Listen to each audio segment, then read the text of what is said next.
Hello everyone, welcome to Online Help Guide.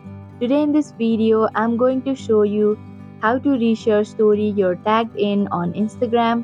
So without any further ado, let's get started. First, open Instagram. If you've been tagged in a story, then you'll definitely get a message. Here, tap on the message icon in the top right corner. Now go to the message that says mentioned in your story. Here you can see add to your story. Tap on it. Before sharing, you can edit your story and also choose the people who can view your story. And if you're done, then click on the arrow like button in the bottom right corner and tap on share button. Again, click on the done button.